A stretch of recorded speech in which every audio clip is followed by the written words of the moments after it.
Hello students, welcome to our APS classes, and as all we know that this is our foundation course. And dear students, in our today's video we'll discuss about the top important MCQ questions or objective 20 questions for class 10th. आज की जो हमारी video है वो हम class 10th के subject science के important 20 objective questions जो हैं वो सेकेंड टर्म के सिलेबस में से होल सिलेबस में से हम डिस्कस करेंगे टॉप 20 ऑब्जेक्टिव क्वेश्चंस को।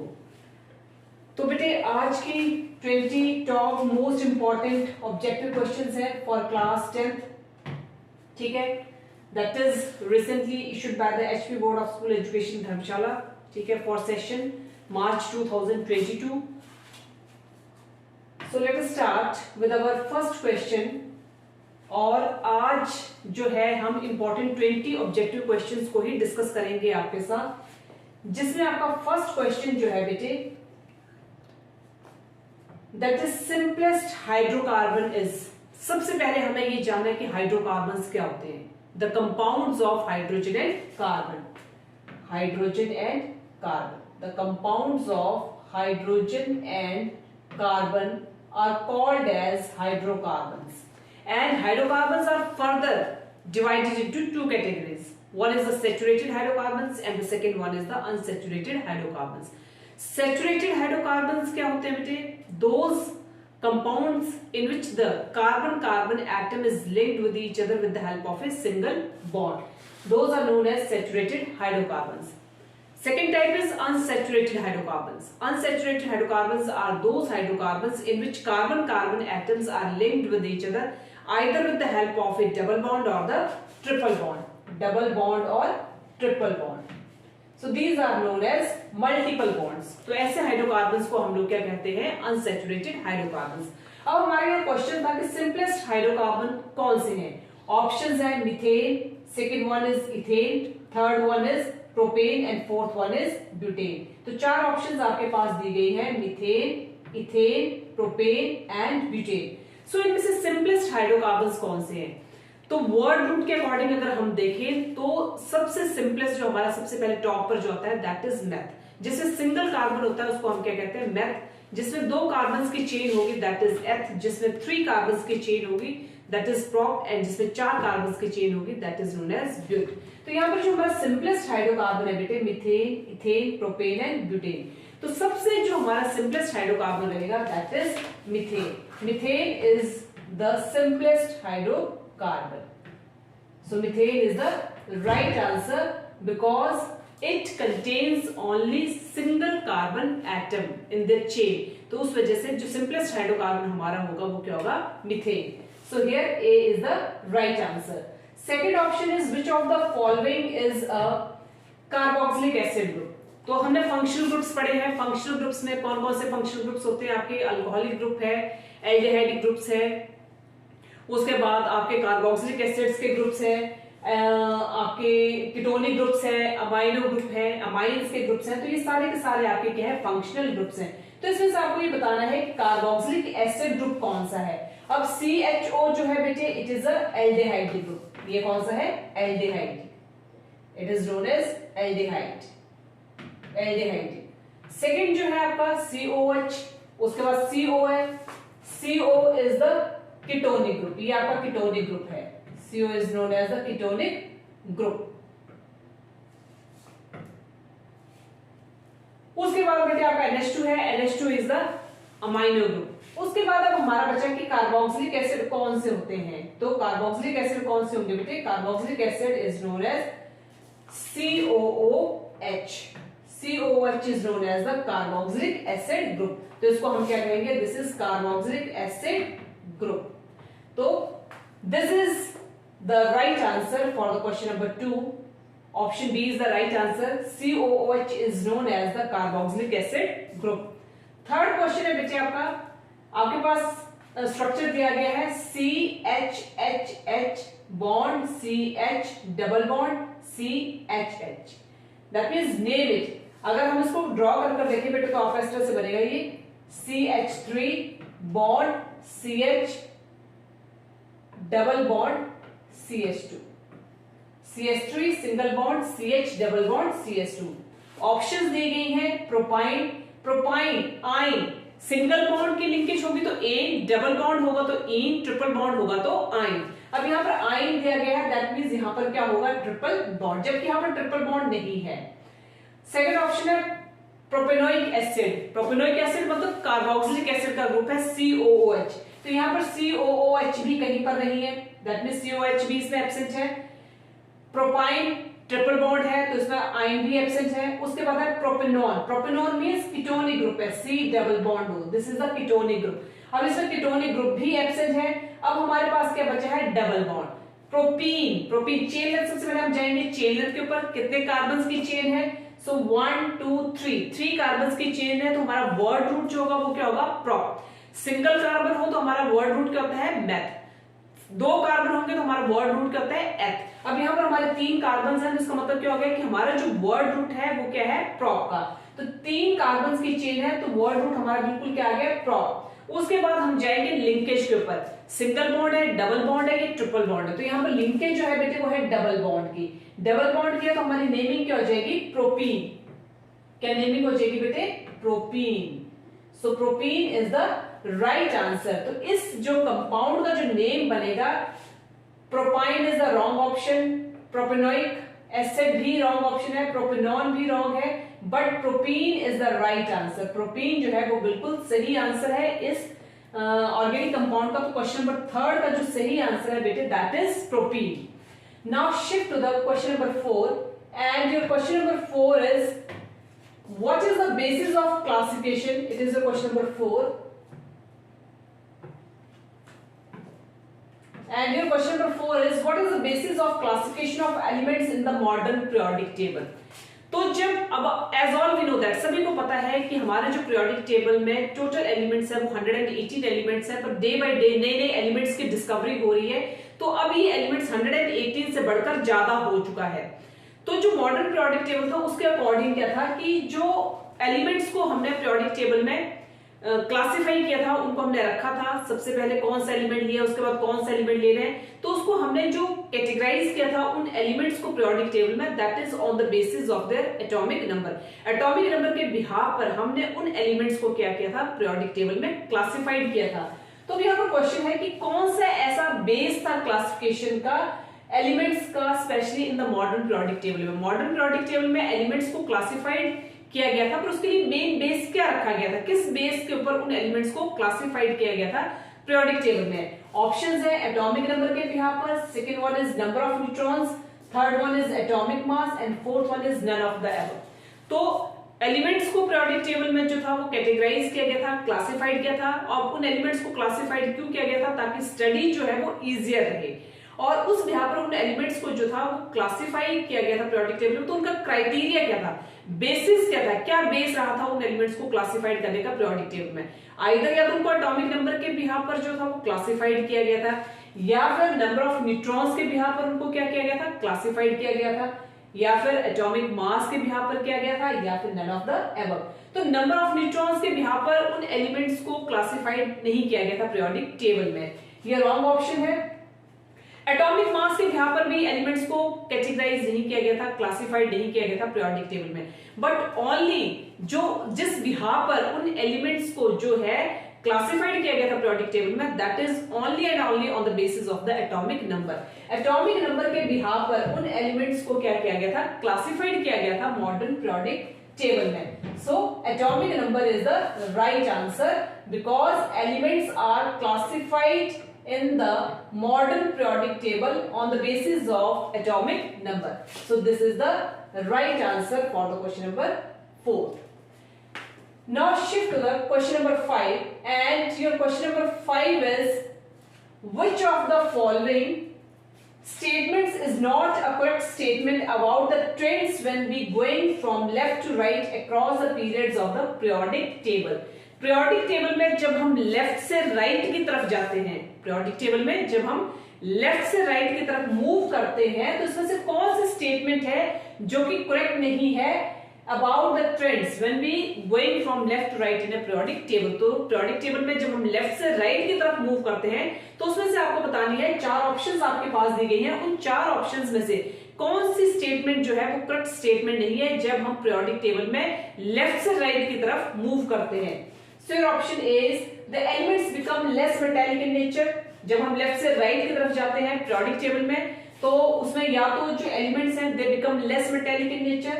Second one is the number of valence electrons increases, जो नंबर है उसके वैलेंस इलेक्ट्रॉन्स के वो इंक्रीज करना शुरू कर देते हैं। Third, the atoms loose the electrons more easily, जो एटम्स हैं वो अपने इलेक्ट्रॉन्स को मोर इजिली लूज कर देते हैं। Fourth one is the oxides become more acidic, और जो ऑक्साइड्स होंगे they become more acidic in nature. तो यहाँ पर बेटे आपको जस्टिफाई करना है कि जब हम मॉडर्न पीरियोडिक टेबल में हम मूव करते हैं from left to right in the periodic table, तो उस दौरान कौन सी स्टेटमेंट जो वो करेक्ट नहीं है। तो इसमें जो है जब हम मूव करते हैं लेफ्ट से राइट में पीरियोडिक टेबल में, तो जो एलिमेंट्स हैं they become less metallic in nature, सही है। जो नंबर है वैलेंस इलेक्ट्रॉन्स के, उनका नंबर भी इंक्रीज करना शुरू कर देता है, और जो ऑक्साइड्स होते हैं they become more acidic in nature. But इसमें जो करेक्ट स्टेटमेंट नहीं है in the periodic table when we move from left to right in a periodic table, that is the atoms lose their electrons more easily। उसमें जो electrons हैं, जो atoms हैं वो अपने इलेक्ट्रॉन्स को मोर इजिली लूज करना शुरू कर देते हैं। This is not a correct statement in the periodic table when we move from left to right। तो उसमें जो एटम्स होते हैं या जो एटम्स होते हैं वो अपने इलेक्ट्रॉन्स को मोर इजिली जो है वो लूज नहीं करते हैं, ठीक है। तो ये जो है वो करेक्ट स्टेटमेंट नहीं है, that is lose the electrons more easily. This is the right answer for the question number 5।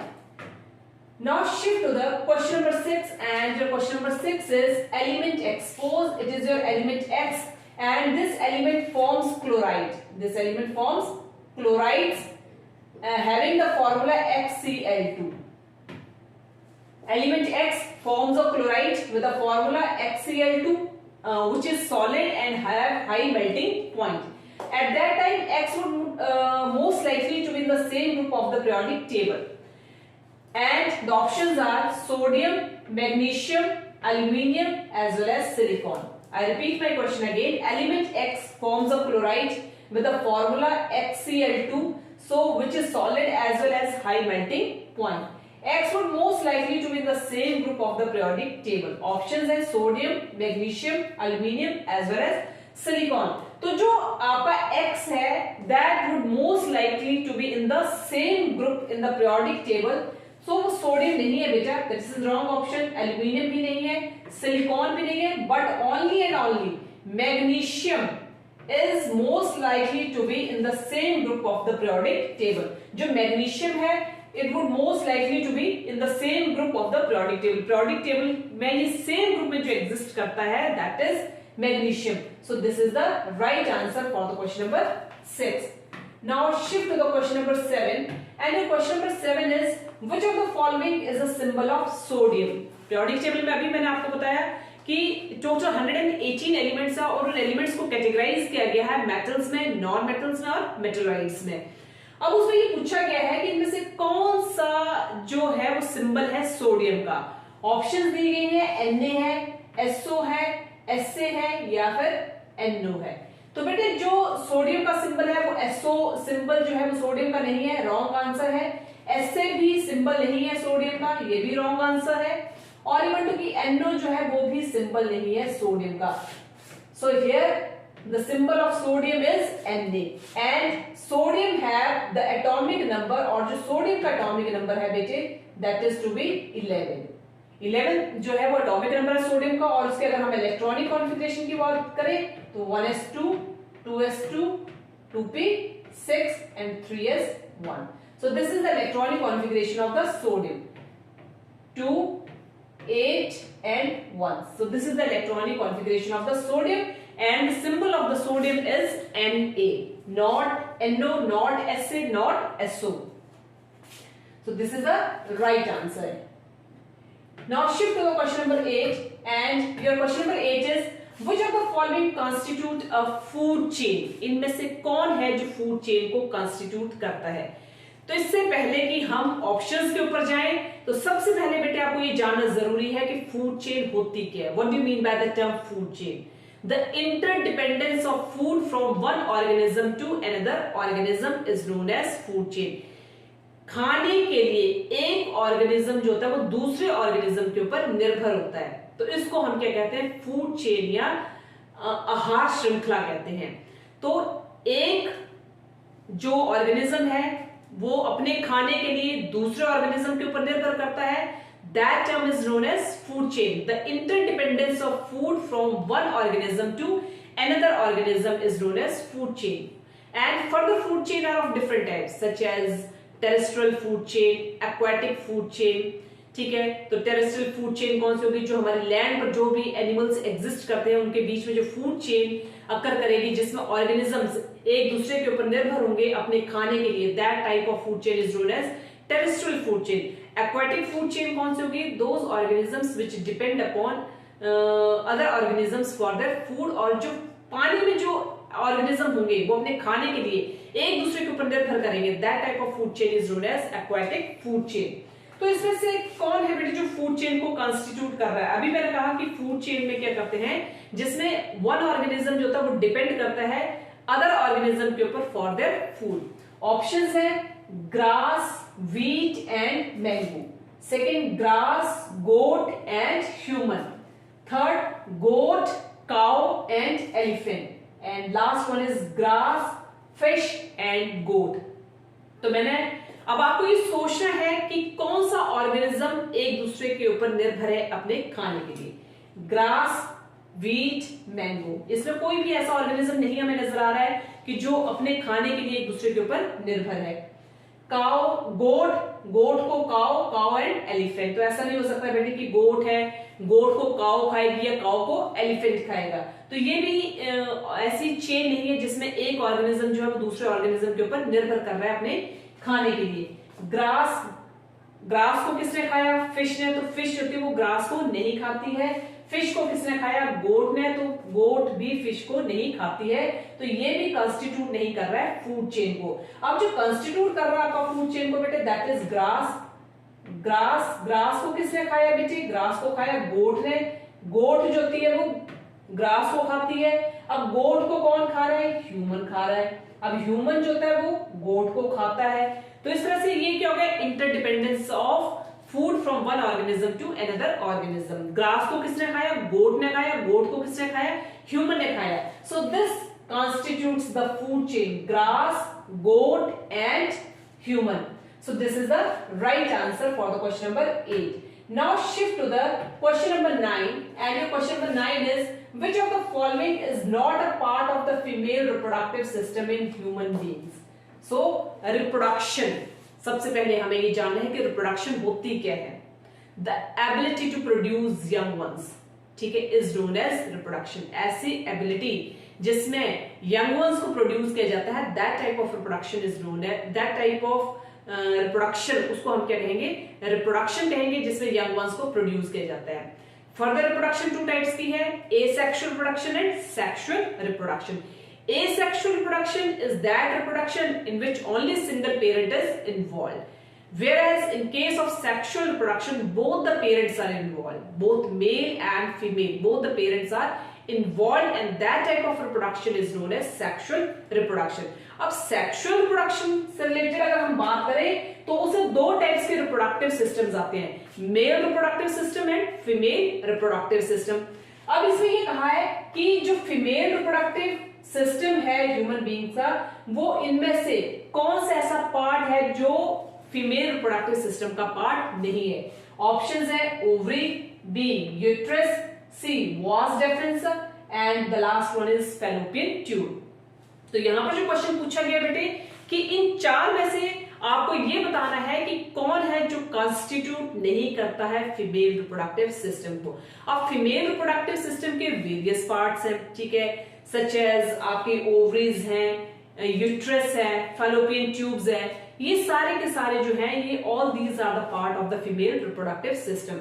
अगर इसमें पार्ट नहीं है कोई रिप्रोडक्टिव फीमेल रिप्रोडक्टिव सिस्टम का, दैट इज वास डेफरेंसा is not a part of the female reproductive system, whereas ovary, uterus, as well as fallopian tube. All these are the parts of the female reproductive system. So here vas deferentia is not a part of the female reproductive system. So here this is the right answer. Whereas ovary, uterus and fallopian tube, all these are the part of the female reproductive system. So here this is the right answer, vas deferentia.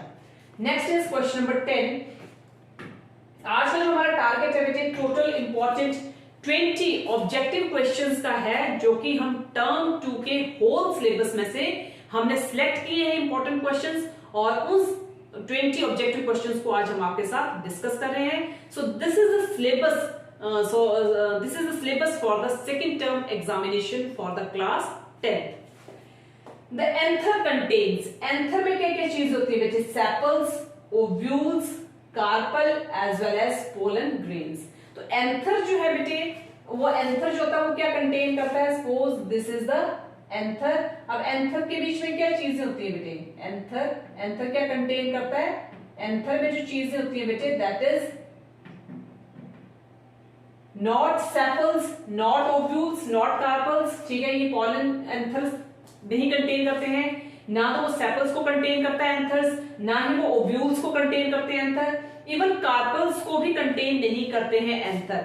Anther जो contains करते हैं वो सिर्फ और सिर्फ pollen grains को contain करते हैं. तो जो बेटे एंथर्स में होंगे, एंथर्स में क्या होंगे? Pollen grains. Pollen grains are constituted by the anther. So the anther contains not sepals, not ovules, not carpels, but only and only pollen grains. They are constituted by the anther. So here this is the right answer. So these are pollen grain. इनको हम pollen grains बोलते हैं बेटे. तो जो anther है बेटे वो क्या कंटेन करते हैं? pollen grains को. नेक्स्ट आपका जो पार्ट है बेटे, question number 11. This is next question. And your question number 11 is asexual reproduction takes place through budding in. अभी मैंने डिस्कस किया आपके साथ कि रिप्रोडक्शन एक ऐसा प्रोसेस है, the ability to produce young ones is known as reproduction. Reproduction is further of two types, asexual reproduction and sexual reproduction. Asexual reproduction is the reproduction in which only single parent is involved, whereas sexual reproduction is that reproduction in which both the parents are involved, both male and female parents are involved, and after that there is a fusion between the two gametes, और दो gametes के बीच में क्या होता है? फिर fusion होता है. That type of reproduction is known as sexual reproduction. तो यहाँ पे asexual reproduction जो है वो budding में कहाँ take place करता है? Option A is amoeba, yeast, plasmodium and leishmania. So asexual reproduction जो है जहां पर वो टेक प्लेस करता है, budding is a type of the asexual reproduction, क्योंकि एसेक्सुअल रिप्रोडक्शन की ही टाइप है बडिंग. अब बडिंग जो हमारी टेक प्लेस करती है वो आइदर अमीबा में तो वो टेक प्लेस नहीं करती है, प्लाज्मोडियम में भी टेक प्लेस नहीं करती है, लेशमीनियम में भी टेक प्लेस नहीं करती, but asexual reproduction takes place through budding is in case of yeast. Yeast के केस में वो टेक प्लेस करती है. So here this is the right answer for the question number 11. So your next question is, who is known as father of genetics? Genetics is a branch of science that deals with the transmission of characters from one generation to the next generation. तो उस concept को हम क्या कहते हैं? Genetics. तो एक बहुत माने हुए साइंटिस्ट थे जिनको कि फादर ऑफ जेनेटिक्स कहा जाता है. ऑप्शंस दी गई हैं बेटे, रॉबर्ट हुक है, मेंडल, मेंडलीव एंड डार्विन. तो Robert Hooke, Mendeleev as well as Darwin, all of them not known as the father of genetics, but only Mendel is known as the father of genetics. So here this is the right answer. Mendel is known as father of genetics. So this is the right answer. Now shift to the question number 13, and your question number 13 is, Mendel choose which plant to formulate the rules of inheritance. Mendel एक बहुत माने हुए scientist थे genetics के, तो उन्होंने specially अपने experiment को करने के लिए एक स्पेशल टाइप का प्लांट जो था वो चूज किया था, जो कि जिसको चूज किया था उन्होंने specially to formulate the basis of the inheritance. तो क्या कारण था उन्होंने उसी प्लांट को चूज किया था? तो कुछ मैं इसके कैरेक्टर्स बताऊंगी बेटे. सबसे पहले इंपॉर्टेंट कैरेक्टर्स उसका ये था कि वो इजिली ग्रो करने वाला प्लांट था, उसकी ग्रोथ बहुत जल्दी थी, वो ज्यादा टाइम नहीं लेता था प्लांट ग्रो करने में, इजिली ट्रांसपोर्टेबल था, एक जगह से दूसरी जगह ले जाने में वो बहुत इजीली ट्रांसपोर्ट करने में कोई परेशानी नहीं थी, इजीली ट्रांसपोर्टेबल था, ग्रो करने में वो बड़ा कम समय लेता था प्लांट। तो कुछ ऐसे 5-7 उस प्लांट के कैरेक्टर्स थे जिस बिहाफ पर मेंडल ने उस प्लांट को जो था वो अपने प्रैक्टिकल के लिए, अपने एक्सपेरिमेंट के लिए उस प्लांट को उसने चूज किया था to formulate the rules of the inheritance. Options दिए गए हैं बेटे, carrot, pea, potato and brinjal. So out of these 4 plants which plant Mendel chooses to formulate the rules of the inheritance. तो जिस प्लांट को choose किया था उन्होंने formulate the rules of inheritance के लिए, तो वो कैरेट नहीं था बेटे, कैरेट के ऊपर उन्होंने रूल्स ऑफ इनहेरिटेंस को अप्लाई नहीं हुए थे, पोटैटो के ऊपर भी नहीं हुए थे, ब्रिंजल के ऊपर भी नहीं होते, बट ओनली पी प्लांट, और the scientific name of P plant is Pisum sativum. उस प्लांट के ऊपर उन्होंने क्या किया था, कुछ उसके इंपॉर्टेंट 7 कैरेक्टर्स थे जिससे कि उन 7 कैरेक्टर्स के बिहाफ पर मेंडल ने इस प्लांट को चूज किया था किस चीज के लिए, to formulate the rules of inheritance, and the scientific name of the pea plant is Pisum sativum. So this is the right answer for the question number 13. Now shift to the question number 14, and your question number 14 is reproduction involves creation of. Reproduction जो है वो किस चीज की creation को involve करता है? Reproduction एक ऐसी ability है to produce the young ones. तो अब reproduction जो है एक special type की creation को involve करता है, either DNA, testes, vas deferentia या फिर uterus. तो रिप्रोडक्शन का जो प्रोसेस है बेटे वो टेस्टिस, वास डिफरेंशिया या uterus, these are the further parts of the either male reproductive system या फिर फीमेल रिप्रोडक्टिव सिस्टम। बट यहाँ पर जो क्वेश्चन पूछा जा रहा है कि रिप्रोडक्शन जो है वो किस चीज की क्रिएशन को इन्वॉल्व करता है। So here reproduction involve the creation of DNA, DNA deoxy ribo nucleic acid, इस चीज की क्रिएशन को जो है वो डीएनए जो है वो इन्वॉल्व करता है। तो रिप्रोडक्शन जो है it involves the creation of the DNA. Reproduction की जो इन्वॉल्वमेंट है या जिस क्रिएशन को वो इन्वॉल्व करता है रिप्रोडक्शन का process, that is DNA, and the full form of DNA is deoxyribonucleic acid.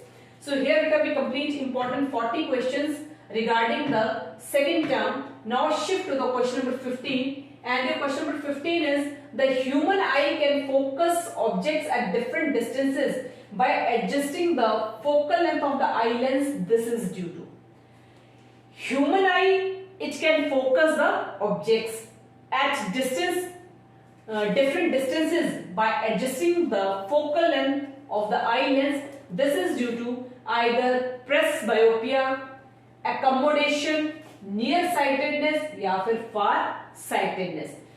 तो जो ह्यूमन आई है वो ऑब्जेक्ट्स को फोकस करती है डिफरेंट डिस्टेंसेस पर by objecting the length of the eye lens, that is due to either presbyopia, accommodation, near sightedness या फिर फार साइटेडनेस। तो जो हमारी ह्यूमन आई है वो ऑब्जेक्ट्स को क्या करती है, फोकस करती है डिफरेंट डिस्टेंसेस पर by adjusting the length of the eye lens, that is not due to the presbyopia, not due to the nearsightedness and even not far-sightedness. That is only due to accommodation. That is only due to accommodation. So here this is the right answer for the question number 15. Accommodation, not presbyopia, not nearsightedness and even not far-sightedness. Now shift to the question number 17, and your question number 17 is the change in focal length of an eye lens is caused by the action of. जो focal length में change होता है eye lens में, that is caused by the action of pupil, B retina, C ciliary muscles and D is iris. किसकी वजह से होता है बेटे? Change in the focal length, change in focal length, change in focal length in eye lens, it is caused by the action of only and only ciliary muscles, ciliary muscles, ciliary muscles. So this is the right answer for the question number 16. Now shift to the question number 17. The human eye forms the image of an object at its. Human eye जो है वो image को बनाती है किसी भी object को. Suppose करो हमारी आंखों के आगे क्या है, कोई ऑब्जेक्ट पड़ा हुआ है, उस ऑब्जेक्ट की जो इमेज है वो ह्यूमन आई जो है वो कहां पर बनाती है? कॉर्निया पर बनाती है, आइरिस पर बनाती है, प्यूपल पर बनाती है या फिर रेटिना पर बनाती है. तो जो ह्यूमन आई है वो इमेज को फॉर्म करती है of an object at its. Cornea पर वो उस इमेज को नहीं बनाती है, आइरिस पर भी नहीं बनाती है, प्यूपल पर भी नहीं बनाती है, but only the human I forms the image of an object at its retina. At its retina. So this is the right answer. Now shift to the question number 18, and your question number 18 is which of the following materials cannot be used to make a lens. आपके पास different types के materials दिए गए हैं, उनमें से आपको choose करना है कि कौन से ऐसे मटेरियल्स हैं जो कि लेंस बनाने के लिए यूज नहीं किए जाते हैं. डिफरेंट टाइप्स के मटेरियल्स हैं जिसकी हेल्प से हम लेंसेज को बनाते हैं, पर कुछ ऐसे मटेरियल्स होते हैं जिनकी हेल्प से हम लेंस को नहीं बना सकते हैं. वही मटेरियल आपने चूज करना है कि कौन सा ऐसा मटेरियल है जिसकी हेल्प से हम लेंस को नहीं बना पाते हैं. ऑप्शंस दी गई हैं water, B glass, C plastic and D clay. तो इनमें से जो मटेरियल्स है बेटे जिनकी हेल्प से हम लेंस को नहीं बना सकते हैं, तो water, glass and plastic, all these are used to make a lens. All these are the different types of the materials that are to be used for making a lens, but only clay is not used to make a lens. Clay जो है वो lens बनाने के लिए use नहीं किया जाता है. So this is the right answer for the question number 18. Now shift to the question number 19. The laws of reflection holds good for. सबसे पहले लॉज ऑफ रिफ्लेक्शन के बारे में आपने पढ़ा हुआ बेटे. लॉज ऑफ रिफ्लेक्शन जो होते हैं, in the case of laws of reflection the angle of incidence is equal to the angle of reflection. तो यहाँ पे जो लॉज ऑफ रिफ्लेक्शन है holds good for either plane mirror, concave mirror, convex mirror या फिर all types of mirror. तो ये जो लॉज ऑफ रिफ्लेक्शन मैंने बताया आपको कि laws of reflection is that law in which the angle of incident is equal to the angle of reflection. तो इस laws of reflection के according जो आपका laws of reflection है ये किस चीज के लिए गुड है? That means they are hold good for all type of the mirror. ये सारे के सारे टाइप्स के मिरर के लिए क्या है? गुड है. कौन से? The laws of reflection. So laws of reflection holds good for all types of the mirrors. जितने भी टाइप्स के मिरर हैं उन सब के लिए laws of reflection जो है it is to be good. So here this is the right answer. Now it is our last question. That is the question number 20. The least distance of distinct vision for a young adult with normal vision is about. Least distance of distinct vision for a young adult with normal vision is about 25 meter, 2.5 centimetre, 25 centimetre या फिर 2.5 metre. तो जो least distance है बेटे हमारा distinct vision का for a young adult with normal vision, that is not 25 metre, not 2.5 centimetre and even not 2.5 metre, but the least distance of the distinct vision for a young adult with normal vision is about 25 centimeter. So this is the right answer for the question number 20. So here beta we complete important 20 objective questions regarding your second term examination for the science subject, and these questions are important for the examination point of view. और इन important 20 questions को हमने whole syllabus में से जो है वो discuss किया है, चैप्टर वाइज नहीं था. इसमें सेकंड टर्म का जितना भी सिलेबस है उस सिलेबस में से जो इंपॉर्टेंट 20 ऑब्जेक्टिव क्वेश्चंस थे उनको हमने आज आपके साथ डिस्कस किया है. So once again good night to all the students. जो स्टूडेंट जिस टाइम इस वीडियो को देख रहे होंगे, good night, good evening, good afternoon या फिर good morning to all the students.